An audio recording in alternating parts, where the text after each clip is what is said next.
Hola, anda, bienvenidos a una parte de mi finca. Pues si de pronto no sabían, yo vivo en una finca y también de pronto sabían, algunos de los hobbies que yo tengo es la carpintería y una cosa muy reciente es la jardinería o parte como de la jardinería de cultivar, especialmente después como árboles frutales. Mi esposa, Cindy, ella tiene un canal que habla de plantas, no sé si de pronto están sabiendo, es un canal muy grande de plantas. Les voy a dar el enlace aquí para que lo visiten si de pronto les interesa, incluso vean el canal de ella, el éxito que ha tenido son uno de los motivos por los cuales me gustaría invitarla a ella a hablar sobre el crecimiento en redes sociales. Creo que ella tiene bastante experiencia sobre el tema. Quizás no es lo que a nosotros nos interesa el tema, pero sí creo que se puede un poquitico aprender de lo que ella ha aprendido en el tiempo. Bueno, pero eso es aparte de este video. En este video lo que les quiero hablar es como estaba acabando esta casita del conejo que hace poquito pues la terminé, y mientras la estaba terminando me puse a pensar como un tema sobre lo que sí nos corresponde a nosotros, la creación de cómics y cómo escribir historias. Entonces estaba pensando en eso específicamente, en la carpintería, que como les digo es un hobby mío, y esa parte pues de sembrar las plantas, porque por aquí tengo pues esos son mis limoneros y algunos de mis aguacates, por allí tengo otros. Y estaba pensando sobre eso, de cómo nosotros creamos las historias. Entonces, haciendo como esa analogía, no sé este video qué tan útil sea, pero me puse a pensar como ese tema, de dos maneras como de crear historias. Uno es como un carpintero y el otro es como un jardinero, por decirlo de alguna manera, como decirle un nombre pues al crecer los árboles. En el sentido de la forma como nosotros vamos a ir desarrollando y creando nuestras historias. ¿Por qué tomo estos dos ejemplos? Quizás ya algunas veces he mencionado eso de que muchas veces cuando estamos construyendo una historia, cuando estamos haciendo una historia, muchas veces nos quedamos en la etapa de recoger material. De pronto, una vez escuché esa analogía de que nosotros cuando contamos historias creamos catedrales, pero muchas veces la gente se queda en recoger piedras para hacer los cimientos de la catedral, y mientras están recogiendo piedras nunca se empieza a construir nada. Entonces, esa parte de la construcción me parece muy interesante como esa analogía hacia la parte de creación de historias. Y ahora la parte de eso de cómo entra la parte de la jardinería y la parte de la carpintería, pues eso no es como tan, es un poquito más rústico, pero le voy a dar como algunos ejemplos de lo que yo hago en carpintería, que es uno de los hobbies más grandes que yo tengo, que me permite pues descansar del dibujo, que muchas veces la gente tiene pues es como hobby el dibujo para descansar de su trabajo, pero como yo trabajo muchas veces dibujando hasta 14 horas diarias a veces, mi hobby no va a ser dibujar. Tristemente pues yo ya no descanso dibujando y muchas veces ya ni siquiera boceteo, porque paso tanto tiempo dibujando que necesito encontrar otro descanso aparte para relajarme. Entonces eso es la carpintería. Y ahora, como les digo, para la finca que estamos dentro no es la finca de nosotros, es una finca alquilada, pero estamos buscando una finca donde comprar, y yo estoy como ya empezando a crecer algunos árboles, porque me gustan mucho los árboles frutales, para ubicarlos en esa finca. Entonces empecé con limones, aguacates, voy a coger mangos y otros frutos para ubicar en esa finca. Entonces quiero hablar de eso, es porque, como les decía, estaba pensando de esa analogía, cómo construimos las historias en el modelo del jardinero y el modelo del carpintero. ¿Por qué? Voy a decir empezar cómo construir una historia como un carpintero. Como un carpintero, uno lo que tiene que hacer es, primero que todo, tiene que hacer la planeación de lo que va a hacer, ¿cierto? Ver qué materiales convienen más para la fabricación, si tiene que ser una madera blanda, una madera dura, si es una madera que está en la intemperie, si está en interiores, cómo hacer el acabado, si tiene que tener cierto número de vetas, cuál va a ser el acabado final, si aceptar aceites, si aceptar barnices, si va a tener un montón de cosas. Entonces todo eso va en la decisión de qué madera se quiere conseguir.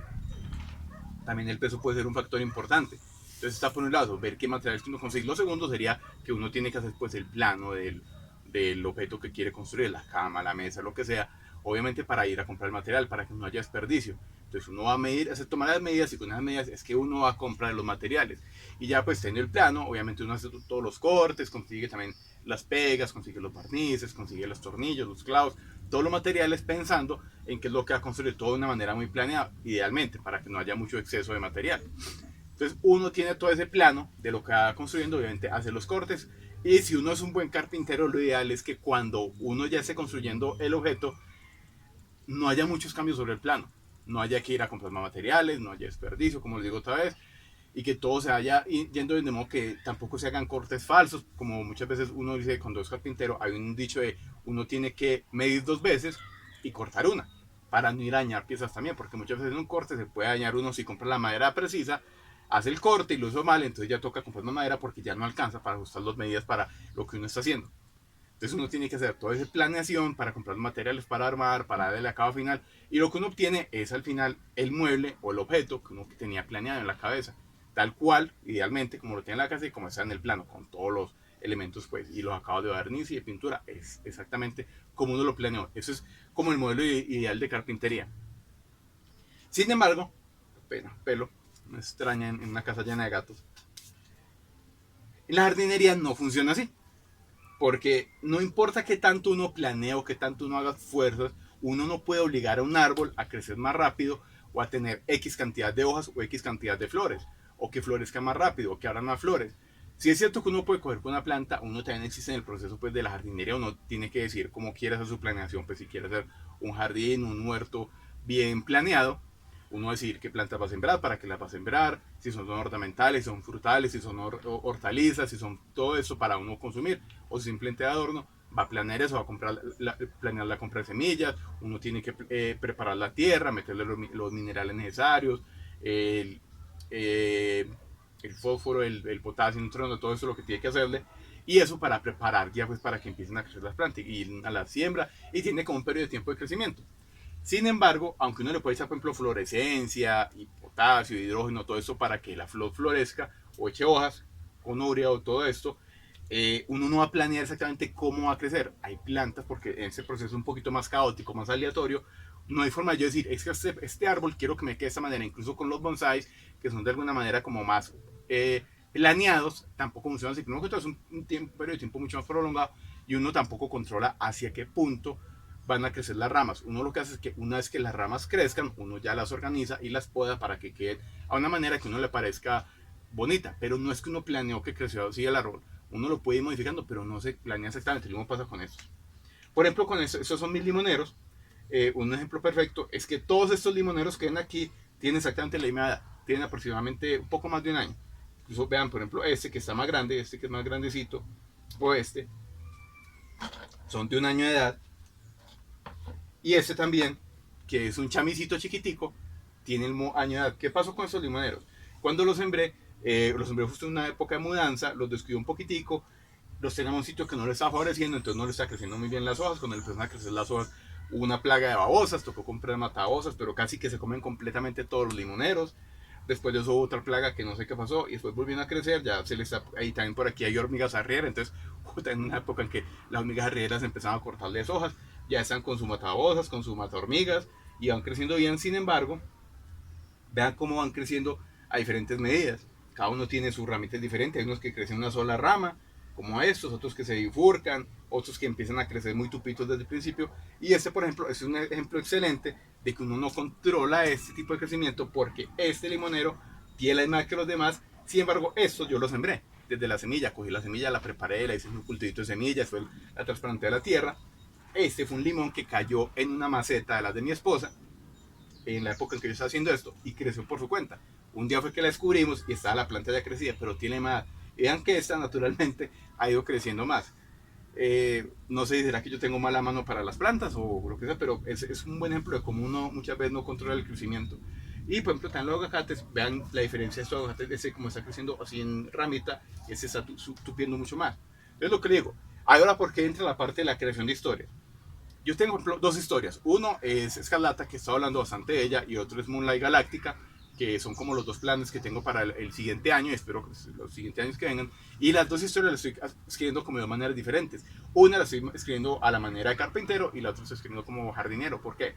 Escarlata es una historia que ocurre en otro mundo aparte. Entonces me toca crear todo el personaje, me toca crear de alguna manera la civilización, la cultura. Estoy pensando si crear como un alfabeto, un idioma, tengo algunas ideas, pero no quiero por eso tampoco complicarme mucho. Estoy viendo qué tan necesario es para la historia. Entonces, como digo, eso entra en la parte de la planeación de la carpintería. ¿Qué tan necesario es esto? ¿Qué tan necesario es hacer esta junta de esta manera? Estos materiales. Entonces estoy almacenando cosas para crear todas esas partes de la civilización, las diferentes criaturas que van a estar en la historia, todos esos personajes que han metidos, obviamente el personaje Escarlata, cómo se desarrolla, cuál es la historia que tiene el personaje, cuál es el fin que tiene el personaje, porque por ejemplo yo a Escarlata le tengo un fin ya definido para que termine la historia. Entonces tengo todo eso planeado y voy metiéndole cosita y cosita y eso escribiendo todo lo necesario, construyendo el mundo para que la historia esté bien organizada. Y también tengo ya dividido varios capítulos que han ocurrido dentro de la historia, aunque la pienso publicar en libros, unas 100 páginas, por decir algo entre 60 y 100 páginas. Espero que sea semestral o anualmente. Entonces estoy dividiendo en capítulos para que cada libro de alguna manera, aunque son partes de una historia más grande, se puedan entender como una historia completa. Entonces estoy escribiendo así Escarlata de esa manera, planeando todo muy bien, cada detalle, cada aspecto de los vestuarios, de la civilización, de las personalidades, todo absolutamente, para que la historia vaya hacia donde yo quiero. Sin embargo, Moonlight Galáctica empezó primero que todo como una especie de parodia, como un chiste, como un chiste. Moonlight Galáctica es como el rango que tiene ella, es como una especie de policía espacial. El nombre de ella es Mary Sue. Entonces nació viendo algunos personajes del cine, en donde está muy constante, pues ahora con esta película de Star Wars, que ya pues, pasó obviamente hace unos años con Rey Palpatine, que ella es un Mary Sue. Entonces quería hacer un personaje que fuera una parodia a eso de los Mary Sue. Entonces cogí ese personaje de Moonlight Galáctica para hacerlo así. Entonces es un personaje que vive muchas aventuras, de alguna manera burlándose de ese cliché de lo que es el Mary Sue y muchas veces lo que son los personajes femeninos en el cómic. Entonces ese es el personaje. Tengo muchas historias que quiero hacer de ella, más que todo lo que tiene ese personaje de Mary Sue es que el personaje está muy claro. Sin embargo, el mundo alrededor puede ir cambiando porque no quiero que sea una cosa muy estricta. Quiero utilizar varias historias, incluso hay varias historias de dominio público que me han gustado mucho, que quiero adaptarlas al personaje. Entonces no tengo que planear demasiado, sino que de alguna manera el personaje está creciendo como orgánicamente. No tiene una estructura muy física, muy planeada y muy rígida, sino que se puede ser un poquito más elástica para meter diferentes personajes, diferentes civilizaciones de alguna manera. Si lo puedo manejar como si estoy en una historia de terror, una historia de comedia, una historia de ciencia ficción, mientras que Escarlata sí es una historia de fantasía más bien épica como planeada. Pero Moonlight Galáctica puede ser terror, puede ser fantasía, puede ser de muchas cosas. Entonces esa historia de Moonlight Galáctica es más como un árbol que está creciendo, donde van saliendo ramas. Y yo me estoy yendo más hacia donde están viendo las historias y digo, ok, eso es interesante, lo puedo llevar para allá, lo puedo llevar para allá. Porque como Moonlight Galáctica, como les digo, quiero hacer historias cortas, también que ha salido en formato de libro, de modo que cada libro sea independiente. Y lo único que va a haber como hilo conductivo va a ser el personaje Moonlight Galáctica. Porque, de nuevo, los escenarios van a cambiar, la temática va a cambiar, el género va a cambiar. Y así lo puedo sacar también semestralmente o anualmente. Probablemente saque un libro de Escarlata y un libro de Moonlight Galáctica al año. Y va a ser así, en donde ese personaje poco a poco va a ir evolucionando según como el personaje lo pida. Sin una meta fija, es lo más importante. Yo no le tengo un final a la historia de Moonlight Galáctica porque no es una sola historia.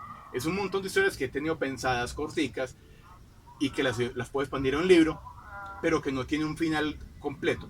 Mientras que Escarlata sí, Escarlata tiene un final completamente planeado. Entonces por eso hago la analogía de lo que es una historia que va creciendo como un árbol. Entonces uno como escritor es como un jardinero que va cultivando ese árbol, va viendo para dónde va viendo de pronto qué plagas tiene, qué hojitas no le sirve, qué hay que arrancarle, qué venenos hay que echarle de pronto fertilizante en tal parte para funcionando, que esta rama está bonita, entonces esta rama la va a cultivar más, o que este árbol está mejor que el otro, entonces le voy a echar esto, voy a ver que no tenga plaga, entonces lo voy creciendo el árbol o creciendo la planta a medida de las necesidades que ella tenga, no como yo quiera porque no puedo controlar esa naturaleza. Mientras que con el carpintería sí yo controlo absolutamente todo. El inicio, todos los personajes, todo el proceso y de dónde termina la historia. Incluso otra analogía que va con la carpintería, no sé si alcanza a ver un poquitico ahí, algunos sobrantes que quedaron de este bambú de hacer esta casa se pueden utilizar para algunas cosas, para hacer un cerco, para hacer unos macetos. También en la historia de Escarlata, a medida que voy escribiendo, hay ciertos hilos que cuando tengo la idea ya conceptualizada pienso, bueno, esa parte de la historia es interesante, pero no me casa muy bien en Escarlata. Sin embargo, voy a tomar ese concepto, lo dejo aparte y lo puedo utilizar para otra historia o en otro momento de la historia. Entonces son como cosas recicladas que quedan de la historia, del proceso creativo, que se pueden utilizar más adelante en otras historias o en otros momentos de la historia. Entonces quería como contarles esa reflexión que tuve haciendo pues esta casa del conejo. De nuevo, no sé qué tan útil les sea, pero sí pienso que es como una reflexión interesante de cómo nosotros creamos la historia. Muchas veces uno intenta forzar el proceso y el proceso no funciona bien porque uno puede tener una meta, pero quizás el método de escritura que uno está utilizando, incluso el personaje que está utilizando, o el género, incluso el momento sociopolítico o el momento cultural que uno está viviendo, no es el más apropiado para aplicar ciertos métodos. He visto muchas veces con muchas historias aquí, por ejemplo en Colombia y en Latinoamérica, es que se dejan llevar muchísimo por la cultura. Y como los libros salen con tanto tiempo entre uno y el otro, salen pues, revistas de pronto cada año o incluso cada 2 años, la revista se escribe según lo que está sintiendo sociopolíticamente, culturalmente el escritor en el momento. Entonces, como eso cambia tan constantemente, muchas de las historias que he leído no tienen como el mismo feeling, el mismo sentimiento o el mismo hilo narrativo una entre otra, porque el escritor cambió en ese periodo. Entonces están intentando forzar un personaje a una narrativa que en verdad no funciona. Están intentando como plasmarse en sí mismos dentro del personaje, dentro de la historia y sus opiniones. Y eso hace que a fin de cuentas no se traduzca muy bien hacia los lectores. Un ejemplo que yo muchas veces, que pronto tiene un poquito que ver, es, digamos, las primeras temporadas, solo las primeras temporadas de Los Simpsons y South Park, o incluso una revista colombiana, Acme, o ZPPLL, que muchas veces está, por ejemplo, Acme, ZPPLL y South Park están muy influenciados por lo que está pasando en el momento, el político del momento, la celebridad del momento, y uno puede hacer serio, leer ese cómic y se ríe de la situación, pero en 5, 10 años, 20 años, la persona que lo lea no va a entender de qué es el chiste porque ya esa situación política o ese personaje ya no es relevante. Mientras que Los Simpsons fue planeado para hacer atemporal, las primeras temporales, donde uno se puede las primeras temporadas, los primeros capítulos en este momento, y como no hacen tanta alusión a la cultura pop específica, sino que es una cultura pop general, uno lo puede en este momento y sigue siendo tan chistoso como hace 20, 30 años. Entonces, pongo a pensar de nuevo, no sé qué tanto tirar esta analogía de cómo planeando esa historia, si las vamos a planear como un carpintero, planeando desde el material que vamos a utilizar, los planos, hasta cuál va a ser el desarrollo final de nuestro producto, o si lo vamos a hacer más orgánicamente, como un jardinero, donde vamos a dejar que sea la historia y el personaje tal cual el que nos diga hacia dónde va, de alguna manera viéndolo crecer junto con nosotros. Eso es todo lo que les quería decir, espero que algo les sirva este video. Y no siendo más, espero que haya más videos de mi canal y nos vemos en el siguiente. Chao.